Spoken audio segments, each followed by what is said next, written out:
17 విద్యా సంవత్సరం నుంచి ఇది విస్తృతంగా చర్చనీయ అంశంగా ఉంటూ వస్తుంది. 2017-18 విద్యా సంవత్సరంలో నేను నిజాం కాలేజీలో పనిచేస్తున్నాను. అప్పుడు ఈ ప్రతిపాదన ముందుకొచ్చింది. ముఖ్యంగా నవీన్ మిట్టల్ గారు అప్పుడు కళాశాల విద్యా కమిషనర్గా ఉన్నారు. ఆయన చాలా సమావేశాలు బీసీలతో, కళాశాల ప్రిన్సిపాల్స్తో, తర్వాత కొంతమంది లెక్చరర్స్ సమావేశం నిర్వహించారు. ఇక్కడ ఉన్న మీలో కూడా కొందరు ఆ సమావేశంలో పాల్గొన్న వాళ్ళు ఉన్నారు. సో ఆ సందర్భం నుంచి మొదలై సిబిసిఎస్ అనే ఒక ప్రతిపాదన మనకు ముందుకొచ్చింది. ఇదంతా నూతన విద్యా విధానం అమల్లోకి తీసుకురావాలనే డ్రాఫ్ట్ జరుగుతున్న కాలం నుంచి జరుగుతూ, అంటే 2018లో కమిషన్ వేశారు, సుబ్రహ్మణ్యం కమిషన్ వేశారు. ఆయన కొన్ని ప్రతిపాదనలు చేశాడు. ఆ తర్వాత ఆ ప్రతిపాదనలు నచ్చకపోవటం వలన ఏమో తెలియదు, ఆయనను తీసి మళ్ళీ రంగరాజన్ గారిని చైర్మన్గా పెట్టి మళ్ళీ కమిషన్ కంటిన్యూ అయింది. ఆయన రిపోర్ట్ ఇచ్చాడు. ఆ రిపోర్టు డ్రాఫ్ట్ 2020లో పబ్లిక్ డొమైన్లో పెట్టారు సెంట్రల్ గవర్నమెంట్. మన అభిప్రాయాలను స్వీకరించారు. 50,000 అభిప్రాయాలు వచ్చాయి. నాకు తెలిసి ఏ అభిప్రాయాన్ని కూడా వారు స్వీకరించినట్లు కనిపించలేదు. ఎందుకంటే నేను డ్రాఫ్ట్ చదివాను, తర్వాత వచ్చిన ఫైనల్ విధాన పత్రాన్ని కూడా చదివాను. డ్రాఫ్ట్ చదివినప్పుడు నేను అప్పటికి ఆ డ్రాఫ్ట్ విన అనేక ప్రసంగాలు చేశాను, వ్యాసాలు రాశాను. విధాన పత్రం వచ్చిన తర్వాత కూడా దాన్ని చదివి దాని ప్రసంగాలు ఇప్పటికీ చేస్తూ ఉన్నా, రాస్తూ ఉన్నా. కనుక 50,000 వినతి సజెషన్స్ వచ్చాయి. 1 కాదు 2 కాదు, 50,000 దేశవ్యాప్తంగా. సో ఈ నూతన జాతీయ విద్యా విధానంలో భాగంగా క్యాష్ బేస్డ్ క్రెడిట్ సిస్టమ్ అనేది ఒకటి మన ముందుకు వచ్చింది. కనుక మనం ఇప్పుడు మాట్లాడుకోవడానికి ప్రాతిపాదిక 2017, 18, 19, 20, 21, 22 ఈ 22లో వచ్చిన ఒక సర్క్యులర్ను ఆధారం చేసుకొని మొన్నటి సమావేశం జరిగింది. ఉన్నత విద్యా మండలి ఆ సర్క్యులర్ 2022లో వచ్చినటువంటి ఆ సర్క్యులర్ను జత చేసి అన్ని విశ్వవిద్యాలయాలకి పంపించి క్రెడిట్ సిస్టమ్ ఎట్లా మార్చబోతున్నామని దానికి ఒక నమూనా పత్రాన్ని కూడా జత చేసి పంపించారు. ఆ సమావేశంలో అన్ని విశ్వవిద్యాలయాల రిజిస్ట్రార్లు, ఆయా శాఖ అధిపతులు, board of study chairmans, deans వీళ్ళు ఆ సమావేశానికి హాజరు కావాలని వాళ్ళు ఇచ్చారు. నాకు తెలిసి ఆ సమావేశంలో ఏ రిజిస్టర్ పాల్గొని ఉండకపోవచ్చు. సరే, సమావేశం జరిగింది. అందులో మనం పాల్గొన్న మిత్రులందరూ తెలుగు శాఖాధిపతి ఆచార్య కమలాకర్ శర్మ గారు ఆ సమావేశానికి వెళ్లే ముందు మేమిద్దరం మాట్లాడుకున్నాం చాలా విషయాలు. తన అసమ్మతిని అక్కడ ప్రకటించమని నేను చెప్పాను. అసమ్మతి ప్రకటించాడు. అన్ని శాఖలకు సంబంధించిన వారు కూడా తమ భిన్నాభిప్రాయాన్ని ప్రకటించారు. 20 క్రెడిట్ల నుంచి 12 క్రెడిట్లకి తీసుకురావటం, కుదించటం ఏ రకంగానూ ఇది శాస్త్రీయం కాదు. వారు చెప్పినటువంటి ఈ జాతీయ విద్యా విధానంలో ఉన్న అంశం ప్రకారం చూస్తే యూనివర్సిటీ గ్రాంట్స్ కమిషన్ అన్ని విశ్వవిద్యాలయాలకి పంపించినటువంటి ఒక గైడ్ లైన్, క్రెడిట్ సిస్టానికి సంబంధించిన గైడ్ లైన్. అయితే ఈ క్రెడిట్ సిస్టానికి సంబంధించిన గైడ్ లైన్లో అబిలిటీ ఎన్హాన్స్మెంట్ కోర్స్ ఏఈసి అని పెట్టి దాంట్లో బ్రాకెట్ పెట్టి 8 క్రెడిట్స్ అని పెట్టారు. ఈ 8 క్రెడిట్స్ అనేది ఒక నమూనా. నిజానికి ఇవాళ 12 క్రెడిట్స్ ఇక్కడ ఆగది, 8 క్రెడిట్స్కి వస్తుంది. ఇది ఒక సంవత్సరం 2 సంవత్సరాలు అమలై 8 క్రెడిట్స్కి వస్తుంది. 8 క్రెడిట్స్ దగ్గర కూడా ఆగకపోవచ్చు. తెలుగు భాష మాతృభాషని కదా నేర్చుకుంటారు కదా పిల్లలు, ఒక సబ్జెక్ట్గా చదవాల్సిన అవసరం ఉందా అని చర్చ కూడా రావచ్చు. ఒక సబ్జెక్టు డిగ్రీలో అవసరం ఉన్నాయి, స్కూల్ వరకు బోధిస్తున్నారు కదా, ఇంటర్లో అవసరం ఉందా, అసలు పీజీలో తెలుగు అవసరం ఉందా, అవసరం ఉన్న వాళ్ళు డిస్టెన్స్ ఎడ్యుకేషన్ చదువుకుంటారు కదా. ఆల్రెడీ ఇప్పుడు మనకు మూక్ కోర్సులు ఉన్నాయి. రానున్న కాలంలో మూక్ కోర్స్ అనేది ఒకటి ఉంది అని ఒక 5 ఏళ్ళ నుంచి వింటున్నా నేను. అది ఎట్లా ఉంటుందో చూద్దామని నేనే ఒక కోర్సు ప్రిపేర్ చేశాను.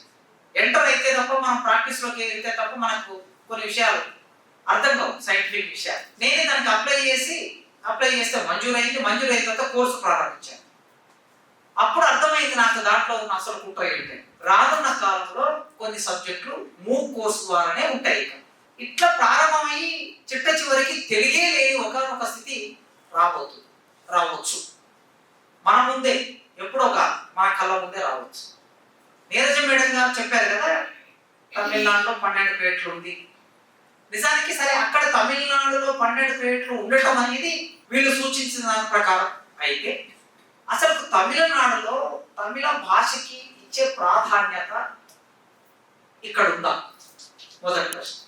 నిన్ననే మహారాష్ట్ర సెషన్స్ జడ్జి నుంచి ఆర్ట్స్ కాలేజ్ ప్రిన్సిపాల్ ఒక లేఖ వచ్చింది. ఆ లేఖని ఆర్ట్స్ కాలేజ్ ప్రిన్సిపాల్ రాలేదు, arts college Osmania university Secunderabad అని ఉంది అంతే. ఏ ఆర్ట్స్ కాలేజ్ అనేది లేదు. దాని మీద ఒక ఫేక్ సర్టిఫికేట్ క్రియేట్ చేశాడు ఎవడో 1984. దాని మీద ఏముంది? Arts science college Osmania university Secunderabad అని ఉంది. ఆర్ట్స్ సైన్స్ కాలేజ్ ఎక్కడ లేదు ఉస్మానియా యూనివర్సిటీ. అయితే అది ఒక లేఖ వస్తే సెషన్ జడ్జి ఆ ఫేక్ సర్టిఫికేట్ ఎవడో రోహింగ్గా సంబంధించినోడు చేశాడని దీనికి సంబంధించిన రిపోర్ట్ ఇవ్వమని పంపిస్తే జడ్జి ఇచ్చినటువంటి ఆ మెమో మరాఠీలో ఉందండి. నాకు హిందీ చదవడం రాదు, నాకు మరాఠీ అంతకంటే రాదు, మరాఠీలో ఉంది. ఇప్పుడు నేను దాన్ని ఏం అర్థం చేసుకొని ఏం సమాధానం ఇవ్వాలి? ఇది ఎందుకు చెప్తున్నా అంటే సెషన్స్ జడ్జి మరాఠీలో ఇచ్చారు. మీరు ఉత్తరాది రాష్ట్రానికి పోతే హైకోర్టులో కూడా వాళ్ళ మాతృభాషల్లో లేదా హిందీలోనే ఆర్గ్యుమెంట్స్ నడుస్తాయి. మరి తెలుగుదేశానికి ఏ పుట్టిందో ఈ తెలుగు నాకు తెలియదు, కానీ ఏదైనా ఇంగ్లీష్లోనే వస్తుంది. సరే ఆ మరాఠీ దాన్ని ఏదో మా క్లర్క్ కొద్దిగా తెలివికల్లా అమ్మాయి మొన్ననే గ్రూప్ 1 సెలెక్ట్ అయినా జూనియర్ అసిస్టెంట్, ఆమె దాన్ని గూగుల్లోకి వెళ్ళి మార్చేసి ఇంగ్లీష్లోకి తీసుకొస్తే అప్పుడు ఇంగ్లీష్లో చదువుతున్నాం, దాని అర్థమైంది. సో ఇట్లా భాషల పట్ల తమిళనాడు అయినా మరాఠీ అయినా బెంగాలీ అయినా కర్ణాటక అయినా వాళ్ళ భాషల పట్ల వాళ్ళకు ఉండే పట్టింపు ప్రాధాన్యత తెలుగు భాషకి. ఒకవేళ అంత ప్రాధాన్యత ఉంటే వాడు 12 క్రెడిట్లు ఇచ్చినా పెద్ద విషయం మనం పట్టించుకునే వాళ్ళం కాదు. ఈవెన్ 8 క్రెడిట్లకు వచ్చినా పట్టించుకునే వాళ్ళం కాదు. అక్కడ తమిళం భాషలోనే చదువుకుంటారు మీడియం చాలా మంది, ఎక్కువ మంది ఇప్పటికీ ఆ భాషలోనే చదువుతూ ఉన్నారు. దానితో పాటు తమిళం చదివిన వాళ్ళకి పోటీ పరీక్షలో వెయిటేజ్ ఇస్తూ ఉన్నారు. మన దగ్గర అది పేపర్ మీద ఉంది అమలు చేయటం. మొన్ననే మీరు చూసి ఉంటారు, ఒక వీడియో వచ్చింది. ఒక అమ్మాయి ఏదో మరాఠీలో కాకుండా ఇంగ్లీష్లో అడిగినందుకు ఆ అమ్మాయిని కొట్టారు. అంటే అక్కడ ఇంత భాష దురాభిమానం ఉండాలని నేను కోరుకోవటం లేదు. తెలుగు వాళ్ళకి ఎప్పుడు దురాభిమానం లేదు, కనీసం అభిమానం ఉంటే చాలా అనుకునే పరిస్థితిలో ఉన్నాం. అందువలన మన పక్క రాష్ట్రాల్లో ఉన్న ఆ క్రెడిట్ సిస్టమ్ మనకి ప్రామాణికం కాదు.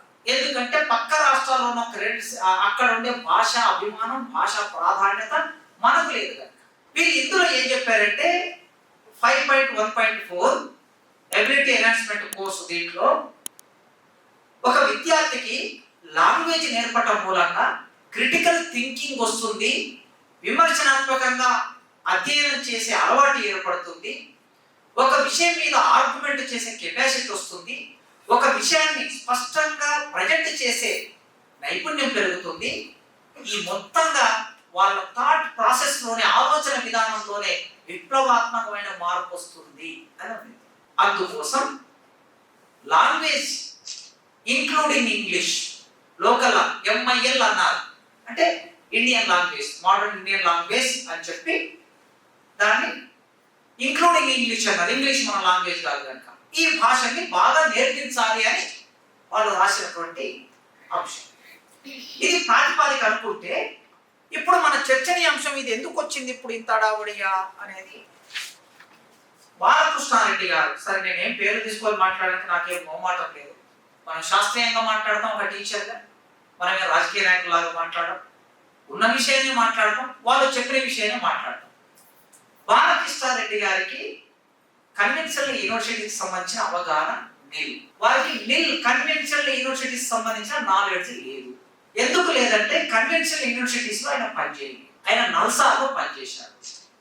నల్సార్ అనేది ఒక చిన్న సిటీ కాలేజ్ లాంటి, ఒక నిజాం కాలేజ్ లాంటి, అంత కూడా లేదండి. సిటీ కాలేజ్ నిజాం కాలేజ్ ఒక డిపార్ట్మెంట్ లాంటి. నిజాం కాలేజ్లో కెమిస్ట్రీ డిపార్ట్మెంట్ లో ఒక 10 ఏళ్ల కిందట టీచర్స్ సంఖ్య 50 మంది, స్టూడెంట్స్ సంఖ్య 500 మంది. సిటీ కాలేజ్, MBS కాలేజ్, పెద్ద పెద్ద కాలేజ్ లో ఒక డిపార్ట్మెంట్ సంఖ్య ఏది నల్సార్ మొత్తం యూనివర్సిటీ కలుపుకుంది. కనుక ఆయన పనిచేస్తూ ఒక చిన్న యూనిట్. ఆయన లాలో చాలా గొప్పవాడు కావచ్చు, నాకు తెలియదు, మనం గౌరవిస్తాం. న్యాయశాస్త్రం నిపుణుడు అయితే గౌరవిస్తాం. న్యాయశాస్త్ర నిపుణతని ప్రభుత్వానికి వివిధ రంగాల్లో సూచనలు ఇచ్చి లీగల్ గా హైకోర్టులో, సుప్రీంకోర్టులో వచ్చే లీగల్ సమస్యల్ని పరిష్కరించడానికి ఆయన జ్ఞానాన్ని ఉపయోగిస్తే మనందరం సంతోషపడతాం. కానీ కౌన్సిల్ చైర్మన్ అయ్యాడు. అయినందుకు కూడా మనకేం అభ్యంతరం లేదు. ఇంతకుముందు కేసీ రెడ్డి అని ఒక ఆయన ఉండేవాడు. మేము స్టూడెంట్స్ ఉన్న రోజుల్లో మీరు కొద్ది మందికి తెలుసు. చాలా వివాదాస్పదమైనటువంటి నిర్ణయాలు చేసినటువంటి, అసలు హైయర్ ఎడ్యుకేషన్ కౌన్సిల్ అంటూ ఒకటి ఉంది అనే విషయం మనకి ఎప్పుడు తెలిసిందంటే అప్పుడే తెలిసింది. అంతకుముందు తెలియదు అదొక సంస్థ ఉంది. సరే, ఆ తర్వాత చాలా మంది వచ్చారనుకోండి. మళ్ళీ ఇప్పుడు ఇది ఇట్లాంటి వివాదాస్పదమైన అంశాలకి తెరలేపాడు. ఎందుకు తెరలేపాడంటే, నిజానికి conventional universities board of studies syllabus కు సంబంధించి అతి ప్రధానమైన ప్రక్రియ ఎక్కడ మొదలవుతుందంటే బోర్డ్ ఆఫ్ స్టడీస్ దగ్గర మొదలవుతుంది. ప్రతి యూనివర్సిటీకి ఒక బోర్డ్ ఆఫ్ స్టడీస్ నిర్మాణం, దానికి ఒక చైర్మన్, సభ్యులు, సిలబస్ డ్రాఫ్ట్, దాన్ని ఫైనల్ చేయడం ఒక పద్ధతి. తర్వాత దాన్ని డీసీలో పెట్టడం, తర్వాత అప్రూవల్ తీసుకోవడం, ఆ తర్వాత డీన్కు పంపించడం, డీన్ దాన్ని స్టాండింగ్ కౌన్సిల్లో పెట్టడం, university standing council. University standing కౌన్సిల్లో పెట్టిన తర్వాత అప్పుడు యూనివర్సిటీ రిజిస్ట్రార్ ఇదో ఈ సిలబస్ లో మేము ఈ సంవత్సరం వచ్చి ప్రతిపాదిస్తున్నాం అని ఆర్డర్ బయటికి రావడం, ఇది ఒక ప్రాసెస్. ఒక్క యూనిట్ ను మార్చాలన్నా ఇంత ప్రాసెస్ నడుస్తుందండి కన్వెన్షనల్ యూనివర్సిటీస్ లో. ఒక యూనిట్ మరి ఎందుకు ఈయన ఇంత అబసడ్గా ఈ నిర్ణయాన్ని ముందుకు తీసుకొచ్చాడో నాకు తెలియదు. మనందరం వెళ్ళి మాట్లాడదాం, విషయాలను చెప్పుదాం. ఈ ప్రాసెస్ నడవాలంటే ఆయన ఏం చేయాలి? ఒక కౌన్సిల్ చైర్మన్ గా ప్రభుత్వ జోక్యం ఏముంటుంది యూనివర్సిటీస్ లో? అటానమస్ బాడీ కదా. సెకండ్ తెలుగు లాంగ్వేజ్ ఏముండాలి, సిలబస్ ఏముండాలి, వగైరా సిస్టమ్ అంతా మాట్లాడుకునేది ఎవరు? మనం కదా మాట్లాడుకునేది. బోర్డ్ ఆఫ్ స్టడీ చైర్మన్ ఏం చేస్తారు?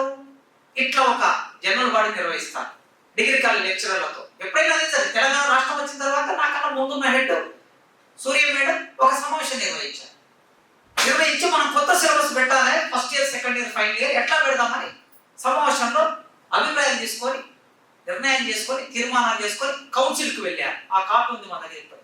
కౌన్సిల్ అక్కడ చర్చ చేసి ఆ సిలబస్ ప్రకారం అన్ని యూనివర్సిటీస్ నుంచి board of study chairman heads కూర్చొని ఒక ఎక్స్పర్ట్ కమిటీ కూర్చొని సిలబస్ రూపొందించి దాన్ని ఫైనల్ చేసి మళ్ళీ యూనివర్సిటీస్కి ఫస్ట్ యూనివర్సిటీస్ దగ్గర కౌన్సిల్కి వెళ్ళి, కౌన్సిల్ నుంచి యూనివర్సిటీ రిజిస్టర్లోకి వచ్చి, యూనివర్సిటీ రిజిస్టర్ మళ్ళీ ఒక ఆర్డర్ ఇచ్చి అన్ని యూనివర్సిటీస్ కాలేజ్లోకి ఈ సిలబస్ ఉంటుంది అని వెళ్ళింది.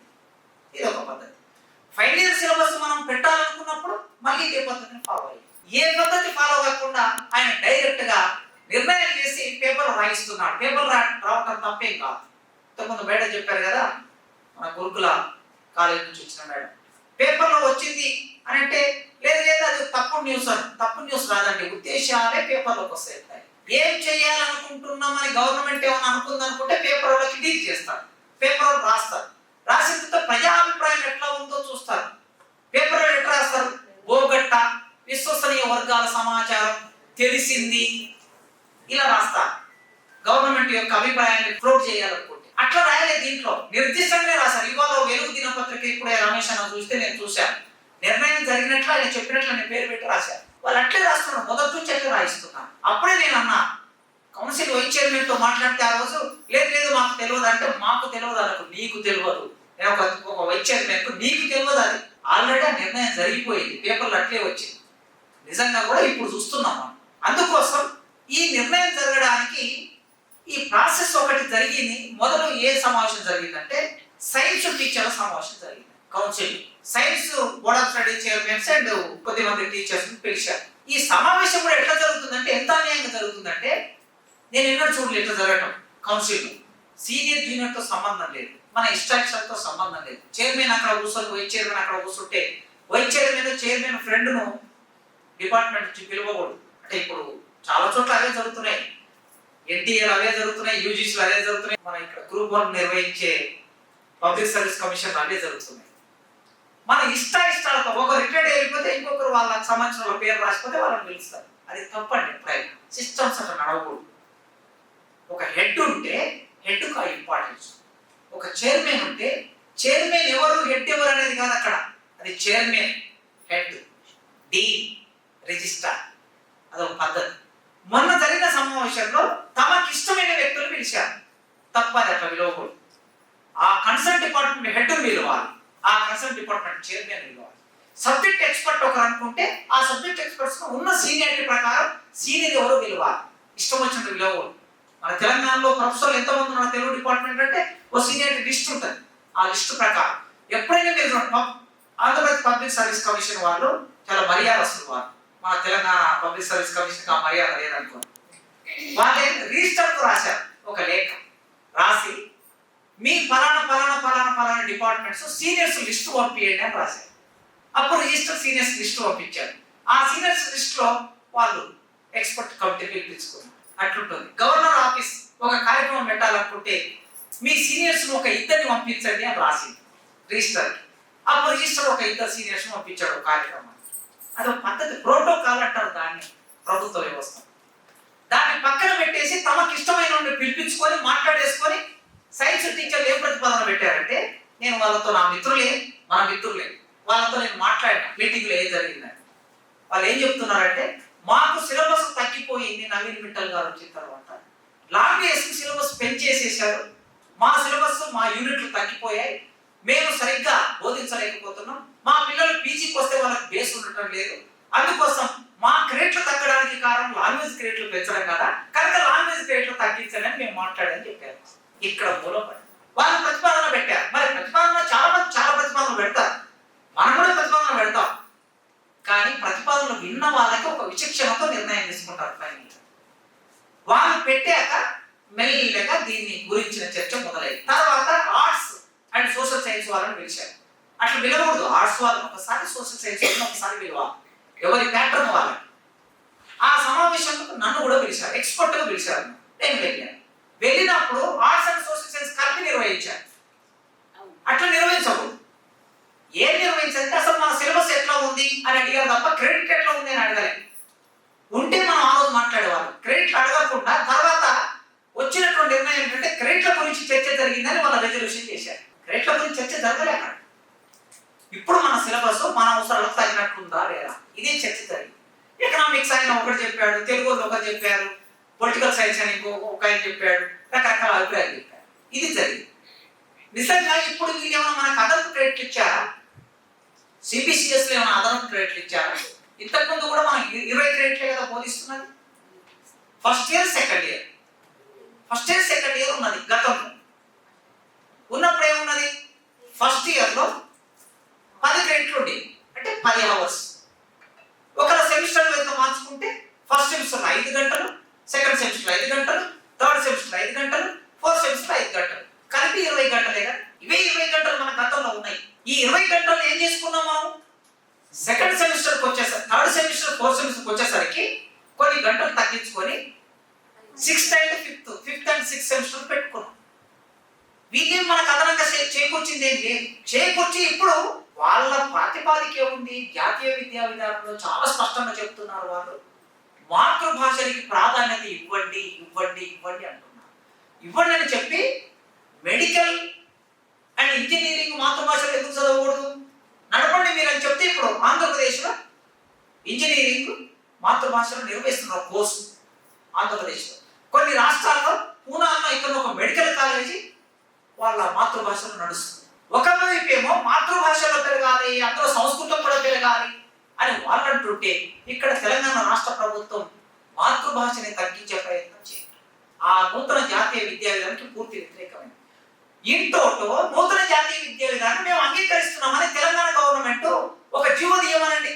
ఆ జీవో తీయకుండా ఏం చేస్తారు? ఇది ఇట్లాంటి బైపాస్ ప్రతిపాదన ముందుకు తీసుకొచ్చి అమలు చేసుకుంటూ పోతారు. నీవు జీవో తీయనప్పుడు ఇందులో చెప్పిన 8 క్రెడిట్స్ కానీ లేదా 12 క్రెడిట్లు కానీ వాటికి అర్థమే లేదు. అందుకోసం జాతీయ విద్యా విధానాన్ని అంగీకరిస్తావా వ్యతిరేకిస్తావా, స్పష్టమైన లైన్ తీసుకో. ఆ నిర్ణయం ఏనుండు. స్టాలిన్ లాగా లేకపోతే మమతా బెనర్జీ లాగా ఇదే పెట్టి సగం ఇటు సగం అటు గోడ మీద పిల్లిలాగా వ్యవహరించడం అనేది, అది సిలబస్ లోకి యూనివర్సిటీ స్థాయిలోకి వచ్చి కూడా అట్లా చేయటం అనేది అది మేధో సంబంధమైన కార్యకలాపం కాదు. అందుకోసమే ఇప్పుడు వీళ్ళు కోర్ సబ్జెక్ట్ అని పెంచి సాహిత్యాన్ని తగ్గించాలి, లాంగ్వేజ్ తగ్గించాలి అంటున్నారు. అసలు లాంగ్వేజ్ అనేది ఒక సబ్జెక్టు కాదు అనే భావన రావటమే తప్పు. కోర్ సబ్జెక్టుకు ఎంత ప్రాధాన్యత ఉందో లాంగ్వేజ్ కూడా అంతే ప్రాధాన్యత. ఎందుకంటే లాంగ్వేజ్ కూడా ఒక సబ్జెక్టే కదా. ఇందులో నైపుణ్యం లేకపోతే నీ కోర్ సబ్జెక్ట్ ఎట్లా ప్రజెంట్ చేస్తారు? ఇంగ్లీష్ లో చెప్పాలంటే ఇంగ్లీష్ తెలియాలి, తెలుగు తెలిస్తేనే కదా నీ కోర్ సబ్జెక్ట్ ప్రజెంట్ చేసేది. కనుక దీన్ని కూడా ఒక కోర్ సబ్జెక్టుగా భావించటమే ప్రధానమైన కార్యక్రమంగా ఉండాలి. భావించకపోతే ఇలాంటి సమస్యలు ముందుకు వస్తాయి. అట్లే మొత్తంగా ఇప్పుడు ఎగ్జిస్టెన్స్ లో ఉన్నది 150 క్రెడిట్స్. ఈ 150 క్రెడిట్స్ ఏం చేస్తాము, 124 క్రెడిట్స్ కు తగ్గించాలనే ప్రతిపాదన ఇప్పుడు మన ముందుకు వచ్చింది. ఈ 124 క్రెడిట్స్ కు తగ్గించాలనే ప్రతిపాదన వచ్చినప్పుడు తెలుగునే ఎందుకు తగ్గించాలి అనేది మన ప్రశ్న. తగ్గించుకో, 124 తగ్గించుకుంటావా, 100 చేస్తావా, లేదా మనం ఇప్పుడు పీజీలో బోధిస్తున్న 96 క్రెడిట్లు చేస్తావా, ఇష్టం చేసుకో. కానీ అందులో తెలుగుని ఎందుకు బలిపెట్టాలి, లేదా భాషలను ఎందుకు బలిపెట్టాలి? ఇతర సబ్జెక్ట్స్ ని సమాన ప్రాతిపదిక అన్ని సబ్జెక్టులని అన్నిటికి 20 క్రెడిట్స్ ఉన్నప్పుడు దీన్ని కూడా 20 క్రెడిట్స్ పెట్టాలి, లేదా అన్నిటికి తగ్గిస్తున్నప్పుడు దీన్ని కూడా తగ్గించాలి. ఆ ప్రతిపాదనతో రావాలి. అంటే చిన్న చూపు అనే ఒక భావన, భాష అంటే చిన్న చూపు. మరి ఆయనకి ఎంత భాష నైపుణ్యం ఉందో నాకు తెలియదు. మాట్లాడితే తెలుస్తుంది కదా భాష నైపుణ్యం, ఎప్పుడైనా రాస్తే తెలుస్తుంది కదా భాష నైపుణ్యం. కనుక ఆ భాష నైపుణ్యం లేదని ఒకవైపు మనం బాధపడుతున్నాం. యూనివర్సిటీస్ లో ఇంగ్లీష్ మీడియంలో, ఇప్పుడు ఇంగ్లీష్ మీడియం ఇంకా తెలుగు మీడియం లేదు ఇక్కడ మన దగ్గర కూడా. ఆంధ్రప్రదేశ్ లోనే కాదు, last batch 10th class batch English medium మొదలుపెట్టే బ్యాచ్ ఇప్పుడు కంప్లీట్ అయింది. ఇక తెలుగు మీడియం దీంతో వెళ్ళిపోతుంది. నెక్స్ట్ నుంచి అన్ని ప్రభుత్వ పాఠశాలలో ఇంగ్లీష్ మీడియం చదువుకొని వచ్చిన వాళ్ళు మన దగ్గరికి వచ్చారు. ఇంగ్లీష్ మీడియం చదివిన వాళ్ళు మన దగ్గరికి వస్తున్నారు. ఆ పిల్లలు ఇంగ్లీష్ లో మాట్లాడగలుగుతున్నారు. 10th వరకు ఇంగ్లీష్ లో చదివి, ఇంటర్మీడియట్ ఇంగ్లీష్ లో చదివి, డిగ్రీ ఇంగ్లీష్ లో చదివి, ఇన్ని సంవత్సరాలు చదివినోడు ఒక 10 నిమిషాలు ఇంగ్లీష్ లో మాట్లాడలేని ఒక పరిస్థితి, నిస్సాయ స్థితి ఉందంటే ఏమిటి? అంటే ఇంగ్లీష్ చదవలేక, తెలుగు చదవలేక, ఇంగ్లీష్ లో మాట్లాడలేక, తెలుగులో మాట్లాడలేక ఈ పరిస్థితి విద్యార్థులకు ఉన్నప్పుడు భాషా నైపుణ్యాలను పెంచకుండా మనం ఏ శాస్త్రాలను నేర్పించలేము. ఇది వాళ్ళకు అర్థం కావాలి, మనం అర్థం చేయించాలి. చివరికి ఏం సూచిస్తున్నాను అందులో అంటే, మల్టీ డిసిప్లినరీ ఒక కోర్సు, వాల్యూ యాడెడ్ మరో course, summer internship, NCC, NSS ఇట్లాంటి వాటికి కొన్ని మార్కులు ఇస్తాం, కొన్ని క్రెడిట్లు వీటికి కూడా ఇస్తారట. మరి ఈ కొన్నిటికి ఇచ్చే ఈ క్రెడిట్స్ ఏవైతే ఉన్నాయో, ఈ క్రెడిట్స్ మ్యాథమెటిక్స్ లో, ఫిజిక్స్ లో, కెమిస్ట్రీలో, ఎకనామిక్స్ లో, పొలిటికల్ సైన్స్ లో ఒక్కొక్క క్రెడిట్స్ తగ్గించుకుంటూ వచ్చి తెలుగులో ఉన్న క్రెడిట్స్ తగ్గించే ఎందుకు ఇవ్వాలి, లేదా లాంగ్వేజ్ సంబంధించిన క్రెడిట్స్ ఎందుకు ఇవ్వాలి? వీటిని నేర్పించండి, ఏం మన కాదంటలేదు.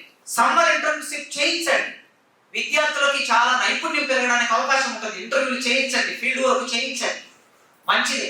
అదనపు క్రెడిట్ కేటాయించండి. ఎందుకు తగ్గించాలనే స్పష్టత, సైంటిఫిక్ స్పష్టత మరి వాళ్ళకి ఎంత ఉందో తెలియదు. ఒకవేళ వాళ్ళకు లేకపోతే ఏం చేయాలంటే, వాళ్ళకే ఉంది అనుకోండి, మనకు కూడా అర్థం చేయించాలంటే అన్ని విశ్వవిద్యాలయాల్లో, కాలేజీలలో కొంతమంది అధ్యాపకులని సమావేశపరిచి మనకు అర్థం చేయించి, లేదా మన అభిప్రాయాలు స్వీకరించి వాళ్ళ ప్రతిపాదనలు తీసుకొస్తే బాగుంది. ఏ చర్చ లేకుండా, ఏ ట్రైనింగ్ లేకుండా ఏకంగా ఒకేసారి ఒక ప్రతిపాదన నిర్ణయం చేసేసామని వాళ్ళు నిర్ణయాలు రాసుకుంటున్నారు, సంతకాలు పెట్టించుకుంటున్నారు. ఆ పెట్టించుకునే సంతకాల దగ్గర చర్చనీయాంశం ఉండదు. వాళ్ళు అనుకున్న నిర్ణయాలను జోడించేసుకొని వాటిని బయట ప్రకటిస్తూ ఉన్నారు. కనుక ఇది సరైన విషయం కాదు, సరైన పద్ధతి కాదు. ప్రభుత్వానికి నష్టం చేస్తుంది. చెలికి గాలివాన ఎక్కడికైనా వెళ్ళొచ్చు. తెలుగు వాళ్ళకి భాషాభిమానం తక్కువ కనుక మనం ఏమైనా చేయొచ్చు అని అనుకుంటే, రేపు ఇదే స్పందన మెల్లగా ఇది భాషాభిమానంగా మారి దీన్ని ఎవరైనా ప్రతిపక్షాలు చేపట్టి ఇది ఒక పెద్ద ఉద్యమంగా మారితే ఇది ప్రభుత్వానికి తలనొప్పిగా మారే పరిస్థితి. రేవంత్ రెడ్డి గారికి ఈ విషయం తెలుసని నేను అనుకోను. ఎందుకంటే రాజకీయ వ్యవహారాలు, ఇట్లాంటి వ్యవహారాలు చాలా అగాధం ఉంటుంది ఈ మధ్య. అందుకోసం ప్రభుత్వమే తలనొప్పి తెచ్చుకునే పరిస్థితి కాకుండా వెంటనే ఈ విషయంలో రేవంత్ రెడ్డి గారు జోక్యం చేసుకోవాల్సిన అవసరం ఉన్నది. భాష విషయంలో ఎవరు కూడా ఎలాంటి నష్టం చేసే చర్య తీసుకోవద్దని ప్రభుత్వానికి ఆయన వైపు నుంచి ఆదేశం రావడానికి కొద్దిగా మనం చురుకుగా వ్యవహరిద్దాం. మనం మేధో రంగంలో పనిచేసే వాళ్ళం కనుక మన మాటకి ఖచ్చితంగా విలువ ఉంటుంది. మన చేతకి కూడా సమాజం వెంటనే స్పందిస్తుంది. మనం అందరం డిగ్రీ కాలేజ్ లెక్చరర్లు, యూనివర్సిటీ ప్రొఫెసర్లు అందరూ ఇందిరాబాద్ దగ్గర ధర్నా చేస్తున్నారంటే అది స్టేట్ లో అతి పెద్ద న్యూస్ గా మాట్లాడు. ఎవరు చేసినా మారకపోవచ్చు. ఒక 10,000 మంది అంగన్వాడీ కార్మికులు వచ్చినంత పెద్ద న్యూస్ కాకపోవచ్చు, కానీ మనం వస్తే అవుతుంది. ఎందుకు అవుతుంది అంటే మనకు సమాజంలో ఉండే స్థాయి వలన, ఆ గౌరవం వలన అవుతుంది. ఫస్ట్ మనం ఏం చేద్దామంటే, మన విశ్వవిద్యాలయాల రిజిస్ట్రార్లతో మాట్లాడాలి. మన డీన్స్ తీసుకొని వెళ్ళి విశ్వవిద్యాలయ రిజిస్టర్ దగ్గరికి వెళ్ళి అసలు ఆ సమావేశంలో మీరు పాల్గొంటే మీ అభిప్రాయం ఏంటి? ఇదో మేము ఇట్లా అనుకుంటున్నాం. మా అభిప్రాయమే డీన్స్ అంటే శాఖాధిపతులు, బోర్డ్ ఆఫ్ స్టడీ చైర్మన్లు కలిసి రిజిస్టర్ దగ్గరికి వెళ్ళి మేము అనుకుంటున్న అభిప్రాయం మీ పేరు మీద హైయర్ ఎడ్యుకేషన్ కౌన్సిల్ దగ్గరికి వెళ్ళాలి, అంటే రిజిస్టర్ పేరు మీద వెళ్ళాలి మనం అనుకునే లెటర్. ఇది ఒక ప్రయత్నం మన వైపు నుంచి చేద్దాం. రెండో ప్రయత్నం ఏంటంటే ఇది ఈ విషయాల్లో మీ ప్రతిపాదన వీటికి మా అసమ్మతి అని చెప్పి ఒక రిప్రజెంటేషన్ ఇవ్వాలి. తర్వాత ఏమైనా మార్పు వస్తే మంచిది, మార్పు రాకపోతే ఇక రోడ్డు మీదకి రావాల్సిన అవసరం. మనకు ఉద్యోగాలు ఉన్నాయి ప్రస్తుతం, ఈ ఉద్యోగాలు ఎక్కడ పోతాయి, మనకైతే ఉద్యోగాలు ఉన్నాయని అనుకోకండి. ఇప్పుడు మన దగ్గర కన్నడ డిపార్ట్మెంట్ ఉంది, ఎవరు చేరటం లేదు. ఆ సార్లు తీసుకెళ్లి వేరే పని అప్పచెప్పారు. పాపం ఆయన తనది కానీ పని చేస్తున్నాడు, సాహిత్యంతో పరిశోధనతో సంబంధం లేదు. మరాఠీ డిపార్ట్మెంట్ 7 మంది విద్యార్థులు చేరారు. తర్వాత తమిళ డిపార్ట్మెంట్ మూతపడి, రేపు తెలుగు డిపార్ట్మెంట్ కూడా ఇలా అడ్మిషన్స్ రాకుండా డిగ్రీ కాలేజీలో పీజీలో రాకుండా పోతే మనల్ని తీసుకెళ్లి ఏదో పని అప్పలేదు. యూనివర్సిటీలో పని లేకపోతే ఎక్కడ తీసుకెళ్ళచ్చు, గవర్నమెంట్ తీసుకెళ్ళచ్చు, ఎక్కడైనా పని చెప్పవచ్చు. మనం ఉద్యోగాలు ప్రశాంతంగా చేసుకుంటామని అనుకోకండి, ప్రమాదం. మనకు ఉద్యోగం ఉన్న వాళ్ళకు మరి ఉద్యోగం ఉండి మనకు ఒక బాధ్యత కూడా ఉంటుంది, పౌరులుగా మన సామాజిక బాధ్యత ఉంటుంది. భాషని కాపాడటం, మన తర్వాత తరాలకు అందించడం, అది అటువైపు కూడా మన ప్రయత్నం ఉండాలి. దానికోసం ఒక్కసారైనా మనం ఇండియా భారత దగ్గర కూర్చోవాల్సిన అవసరం రావచ్చు, వస్తుంది. దానికి కూడా సిద్ధం కావాలి. ఆ సిద్ధమయ్యే క్రమంలో మొన్న ఒక సమావేశం ఏదో పెట్టుకున్నాం, భాష అంటే సంస్కృతం ఇంటర్మీడియట్లో రావటం గురించి. సంస్కృతం అంటే మనకేం వ్యతిరేకత లేదు, సంస్కృతాన్ని ఆహ్వానిస్తాం, సంస్కృతాన్ని నేర్చుకోమని చెప్తాం, సంస్కృత లిపిలో నేర్చుకోమని చెప్తాం. మా సార్ అన్నాడు, ఫ్రెంచ్ భాష ఇంగ్లీష్ లిపిలో నేర్చుకుంటున్నారు కదా, మరి సంస్కృతం కూడా ఇంగ్లీష్లో నేర్చుకుంటే తప్పేంటి. ఫ్రెంచ్ అనేది విదేశీ భాష, విదేశీ భాషని ఇంగ్లీష్లో నేర్చుకుంటున్నారు, ఇంగ్లీష్లో తప్ప ఇంకో భాష నేర్చుకోలేదు. కనుక సంస్కృతం భారతీయ భాష, భారతీయ భాష ఖచ్చితంగా భారతీయ భాషల్లోనే ఆ లిపిలోనే నేర్చుకోవాలి. ఉర్దూని ఇంగ్లీష్లో నేర్చుకోవటం లేదు, ఉర్దూను ఉర్దూ లిపిలోనే నేర్చుకుంటున్నారు, ఉర్దూ లిపిలోనే రాస్తున్నారు. జర్మనీ ఫ్రెంచ్ మాత్రమే వేరే లిపిలో నేర్చుకుంటున్నారు. కనుక సంస్కృతాన్ని కూడా సంస్కృతం లిపిలోనే నేర్చుకోండి, చదువుకోండి. అట్లా ఆ ప్రతిపాదనతో అది ఒక భాష ఎందుకు చదువుకోండి, తెలుగుతో పాటు అది కూడా ఒక భాషలో చదువుకోండి. మేము మన మీటింగ్ పెట్టినప్పుడు ప్రశ్నలో ఒక ప్రశ్న వచ్చేది, సార్ మీరు ఇట్లా అంటే స్కూల్లోకి కూడా సంస్కృతం వస్తుంది, అక్కడ నుంచి సంస్కృత లిపితో మొదలవుతుంది అంటే నేర్చుకోండి, తప్పేముంది దాంట్లో. భారతదేశ భాష కదా, అద్భుతమైన సాహిత్యం ఉన్న భాష కదా, అద్భుతమైన సాహిత్యం కావ్యాలు ఉన్న భాష, నేర్పిస్తే నేర్చుకుంటే తప్పేం లేదు. భావజాల పరంగా సంస్కృతాన్ని వ్యతిరేకించే వాళ్ళు ఉండనివ్వండి, అది భావజాలపరమైన అంశం. ఏది తమిళ వాళ్ళు వ్యతిరేకించవచ్చు, కన్నడ వాళ్ళు వ్యతిరేకించవచ్చు, మలయాళం వాళ్ళు వ్యతిరేకించవచ్చు, ఇక్కడ వ్యతిరేకించవచ్చు. కానీ ఆ భాషని ఆ లిపిలోనే నేర్చుకుంటే ఎవరికి ఏ అభ్యంతరం లేదని మన అభిప్రాయం. ఎప్పుడైతే సంఖ్యాబలము ప్రజాస్వామ్యంలో అది ప్రధానం నిర్ణయానికి, అంతేకాదు పార్లమెంట్ అయినా అసెంబ్లీ అయినా సంఖ్యాబలమే కదండి. మరి మన సంఖ్యాబలం లేకపోతే తెలుగు ప్రాంతంలో చిన్న చూపు ఏర్పడుతుంది కదా. కనుక కొద్దిగా మీరు పర్సనల్గా ఒక్కొక్కరు ప్రయత్నం చేస్తే, ఒక్కొక్కరు 50 మందిని తీసుకురావాలని ఒక టార్గెట్ పెట్టుకుంటే భవిష్యత్తులో మనం చేయబోయే కార్యకలాపాలకి పునాది ఉంటుంది. ఏదైనా సరే గట్టిగా చేయాల్సిందే, భవిష్యత్తులో ఇంకా ప్రమాదం రాబోతుంది. గట్టిగా చేయడానికి కావలసిన ఆర్థిక, సంఖ్య, భావజాల, సమయాన్ని ఇవ్వటం, వీటన్నిటిని మన వైపు నుంచి కొంత వెచ్చించుకోవాలని కోరుకుంటూ ఈ అభిప్రాయాలు ముందుకు తీసుకెళ్ళడానికి తీర్మానాలు కూడా ప్రవేశపెట్టవలసింది. సమావేశ తీర్మానాలు అధ్యక్షులు వారు కార్యక్రమాన్ని కూడా కొనసాగిస్తారు. మాతృభాష తెలుగుగా ఉన్న తెలంగాణలో తెలుగు భాషకు అన్ని స్థాయిల్లో తప్పకుండా ప్రాధాన్యం ఇవ్వాల్సిందేనని ఈ సమావేశం అభిప్రాయపడుతుంది. డిగ్రీ కళాశాలల్లో ఇప్పటివరకు ద్వితీయ భాషగా తెలుగు 3 సంవత్సరాలు 20 క్రెడిట్స్తో ఉంది. కానీ వచ్చే విద్యా సంవత్సరం నుంచి కానీ 2 సంవత్సరాలకు తగ్గించి 12 క్రెడిట్స్కు పరిమితం చేయాలని ఉన్నత విద్యా మండలి అధ్యక్షులు ఇటీవల జరిపిన ఆన్లైన్ సమావేశంలో నిర్ణయించారు. దీన్ని ఈ సభ ముక్త కంఠంతో నిరసిస్తుంది, వ్యతిరేకిస్తుంది. ఎందుకంటే ఏ భాష ఏ సాహిత్యాలైనా పీజీ కోర్సు చేయాలంటే డిగ్రీ స్థాయిలో తప్పనిసరి 20 క్రెడిట్లు ఉండాలనే నియమం ఉంది. 12 క్రెడిట్ల ప్రతిపాదన వల్ల పీజీ చదివే అవకాశాన్ని విద్యార్థులు కోల్పోతారు. కేంద్ర ప్రభుత్వం మాతృభాషలో విద్యాబోధన ప్రాధాన్యాన్ని నొక్కి చెబుతూ కొత్త జాతీయ విద్యా విధానాన్ని రూపొందించింది. మెడికల్, ఇంజనీరింగ్ లాంటి శాస్త్రాలను కూడా ఆయా మాతృభాషల్లో బోధించాలని జాతీయ విద్యా విధానం సూచించింది. ఇప్పటికే కొన్ని రాష్ట్రాలలో అమలవుతుంది.